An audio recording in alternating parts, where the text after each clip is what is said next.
ሰላም። የሰው ልጅ አእምሮ ውስብስብና አስደናቂ ነገር ነው።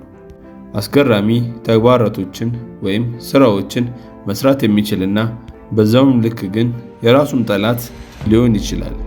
በሕይወትህ ውስጥ ስኬትን ለማግኘት ከሚያደናቅፉት ነገሮች ውስጥ አንዱ በራስ መተማመን ማጣት ነው። በሚያሳዝን ሁኔታ ይህ ነገር ብዙ ሰዎችን የሚያጋጥማቸው ችግር ነው። ግባቸውንም ለማሳካት ባላቸው ችሎታ ላይ ከፍተኛ ተጽዕኖ ያሳድርባቸዋል። በዛሬው ቪዲዮ በጥልቀት የምንመረምረው በራስ መተማመናችንን እንዴት ማዳበር እንደምንችል ብቻ ሳይሆን የዝቅተኛ የራስ መተማመን መነሻ የት እንደሆነ እና ለምን እንደሆነ በደንብ እንመለከታለን። ለዚህ ቻናል አዲስ ከሆናችሁ ላይክ እና ሰብስክራይብ በማድረግ ቪዲዮውን እንደጀመሩት በአክብሮት ጠይቃለሁ። ዝቅተኛ በራስ የመተማመን ስሜት በብዙ መንገዶች ሊገለጽ ይችላል። በቡድን ውስጥ መናገርን መፍራት፣ ሰዎች ሲሰበሰቡ መጨነቅ፣ እናም አዳዲስ ነገሮችን የመሞከር ፍርሃት ሊሆን ይችላል። ሁኔታው ምንም ይሁን ምን የመጨረሻው ውጤት ብዙውን ጊዜ ተመሳሳይ ነው። የራስ መተማመንን ማጣት ሙሉ አቅምን ከማሳካት ወደ ኋላ ሊያግደን ይችላል። አብዛኛው ጊዜ ሰዎች ወደ ኋላ የሚያስቀራቸው ነገር ዛሬ ወይም ነገ የማለት ጉዳይ ይመስላቸዋል። መስራት ያለብንን ነገር ዛሬ ወይም ነገ እያልን ስናራዝም አእምሯችን በበቂ ሁኔታ ያንን ነገር ማከናወን አንችልም ብሎ ስላመነ ነው። በዛኛው ሰዓት አእምሯችን ውስጥ ያለው ሲግናል ልጎዳ እችላለሁ ወይም ደግሞ ይህን ነገር ለማከናወን ብዙ ጊዜ ይወስድብኛል ብሎ ስለሚያስብ ነው። እናም ወደ ሰውነታችን የድካም ምልክቶችን ይልካል። ይህንንም መልእክት ሰውነታችን ከተቀበለው በኋላ የድካም ስሜት ይሰማናል። ከዛም ያንን ነገር ከማድረግ እንቆጠባለን ማለት ነው። ዛሬ ነገ እያልን ነገሮችን የምናዘገይበት ምክንያት ይህ ነው። በተቃራኒው ደግሞ በራሳችን ላይ ሙሉ እምነት ቢኖረንና የራሳችንን ችሎታ ለይተን የምናውቅ ከሆነ አእምሯችን ያንን ነገር ሰርተን እንድንጨርስ የሚያስፈልገንን ጉልበት ወደ ሰውነታችን ይልካል። እኛም ያንን ጉልበት ተጠቅመን የተሰጠንን ነገር በአስገራሚ ሁኔታ ልንሰራ እንችላለን። በዛን ወቅት ዛሬ ነገ እያልን ነገሮችን ማዘግየት ጭንቅላታችን ላይ በፍጹም አይመጣም። በምንም ሰዓት በየትኛውም ጊዜ ቢሆን መስራት የምትችሉትን አንድ ነገር ጥሩልኝ። እናንተም የተካናችሁበትን ነገር ለመስራት ስታስቡ ይደክማችኋል ወይስ የበለጠ ጉልበት ይሰማችኋል? በራሳችሁ ብቃት በጣም የምትተማመኑ ከሆነ ያንን ነገር ቶሎ አጠናቃችሁ ቀናችሁን ትቀጥላላችሁ። ነገሮችን ማዘግየት ስትጀምሩ ግን ያንን ነገር ለማከናወን ያላችሁ የራስ የመተማመን በጣም ዝቅ እንዳለ አስታውሱ። በተጨማሪም የራስ መተማመናችሁ በጣም ዝቅ እያለ ከሆነ አዳዲስ ነገሮችን ለመሞከር ያላችሁ ፍላጎት በዛውም ዝቅ ይላል። ነገሮችንም ለማጠናቀቅ መውሰድ ያለባችሁን የተሰላ አደጋ ለመውሰድ ትቸገራላችሁ። በዚህ ምክንያት በፊት ለፊታችሁ የሚመጣው ብዙ እድሎችን እያባከናችሁ ወይም እንዳላየ እያለፋችሁ ነው ማለት ነው። በአንጻሩ በራስ መተማመን ስኬትን ለማግኘት ኃይለኛ ኃይል ሊሆን ይችላል።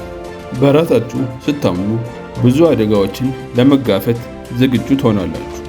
በመንገዳችሁም ላይ ያሉት እንቅፋቶች ቀስ በቀስ እያለፋችሁ ትመጣላችሁ። በዛም ጉዞ ላይ ብዙ ውድቀቶች ቢያጋጥሟችሁ ራሱ ከዛ ነገሮች ለመማር ትሞክራላችሁ እንጂ መቼም ተስፋ መቁረጥን አትፈልጉም። በአጭሩ ሕልሞቻችሁን ለማሳካት በራስ መተማመናችሁ እንደ ነዳጅ ሊጠቅማችሁ ይችላል። በራስ መተማመን ለዚህ ሁሉ ስኬቶች የሚያበቃን ከሆነ ለምንድን ነው ብዙ ሰዎች በራሳቸው የማይተማመኑት? ለዝቅተኛ የራስ መተማመን ብዙ መንስኤዎች አሉ። ከነዚህ ውስጥም አንዱ አዎንታዊ ማበረታቻን ማጣት ነው። ሰዎች እናንተን ሲያደንቋችሁ ወይም ደግሞ አዎንታዊ ማበረታቻ እየሰጧችሁ ካልሆነ ዝቅ የማለት ስሜት ሊሰማችሁ ይችላል። ይህ ማለትም ትምህርት ቤት ውስጥ መጨረሻ የሚወጣ ተማሪ ማለት ነው። ሁልጊዜ መጨረሻ የሚወጣው ልጅ አዎንታዊ ማበረታቻዎች ሊያገኝ አይችልም። ስለዚህ ብቃቱ እየዋዠቀ ይመጣል። አንዳንዶችም ዝቅተኛ የራስ መተማመን የሚኖሯቸው ብዙ ጊዜ ከመውደቃቸው የተነሳ ነው። ውድቀትን ስለሚፈሩ አዳዲስ ነገሮችን ለመጋፈጥ ዝግጁ አይደሉም። ይህም ደግሞ በራሳቸው ላይ ያላቸውን እምነት ዝቅ ያደርገዋል። አያይዤም ልነግራችሁ የምፈልገው ነገር በራስ መተማመን ማጣት ዘላቂ የሆነ ችግር አይደለም። በጊዜና በትጋት ማሸነፍ ትችላላችሁ። አሁንም የምናየው በራስ መተማመን ማጣት እንዴት ወደ ኋላ እንደሚያስቀረንና በራስ መተማመንን ለመገንባትና ግቦቻችንን ለማሳካት አንዳንድ ስልቶችን እንቃኛለን። እናም የመጀመሪያው the paralysis of analysis ይባላል። ይህ ማለትም ስለ አንድ ሁኔታ ለረጅም ጊዜ በማሰብ ነገር ግን ምንም አይነት ተግባር አለመተግበር ማለት ነው። ስለዛ ነገር መጥፎነትና በጎነት ቁጭ ብላችሁ ማሰብ ትጀምራላችሁ። ስለዛ ነገር ባሰባችሁ ቁጥር ደግሞ እናንተ መፈጸም ያለባችሁ ተግባር እየዘነጋችሁ ትመጣላችሁ። ለዚህ ነው ብዙ ሰዎች የንግድ ሐሳብ ኖሯቸው ምንም አይነት ሱቅ ያልከፈቱት። እንዲህ አይነት ባህሪም የሚመጣው እርግጠኛ ባለመሆንና በፍርሃት ነው። ምናልባት የተሳሳተ ምርጫ ለማድረግ ትፈሩ ይሆናል። ወይም ደግሞ አንድን ሁኔታ ለማስተናገድ ባላችሁ ችሎታ ላይ እርግጠኛ ካልሆናችሁ በማሰብ አዙሪት ውስጥ ልገቡ ትችላላችሁ። ንግዱን ከፍቼ ብከስርስ? ሰዎች በእኔ ላይ ቢስቁስ? ብዋረድስ? እንደዚህ አይነት ሐሳቦች የሚመጡት ስለ አንድ ነገር ለተወሰነ ጊዜ ማሰብ ስንጀምርና ምንም አይነት ተግባርን ሳንወስድ ስንቀር ነው። ለዚህም ነው the paralysis of analysis ስኬት ላይ እንዳንደርስ የሚያደርገን። ሁልጊዜ እራሳችሁን የምትገመግሙ ከሆነና እርምጃን ለመውሰድ የምትፈሩ ከሆነ ወደፊት መሄድ አትችሉም። አሁን ይሄ ችግር መሆኑን ከተረዳም በኋላ እንዴት ነው የምንቀርፈው? መጀመሪያ ይህን ልማት ለማሸነፍ የትኛውም ውሳኔ ሙሉ ለሙሉ ከአደጋ የጸዳ አለመሆኑን መረዳት በጣም አስፈላጊ ነገር ነው። ሁልጊዜም በተወሰነ ደረጃ እርግጠኛ ለመሆንና ውድቀት ሊኖር ይችላል። ዋናው ይህን ነገር መቀበልና ባላችሁ መረጃ የተሻለ ውሳኔ በማድረግ ላይ ማተኮር ነው። አስታውሱ፣ ብዙ ጊዜ ምንም ነገር ካለማድረግ ይልቅ እርምጃን መውሰድና ከስህተቶቻችሁ መማር በጣም የተሻለ ነው። ምንም አይነት ነገር የማትተገብሩ ከሆነ ምንም የምትማሩት ነገር አይኖርም።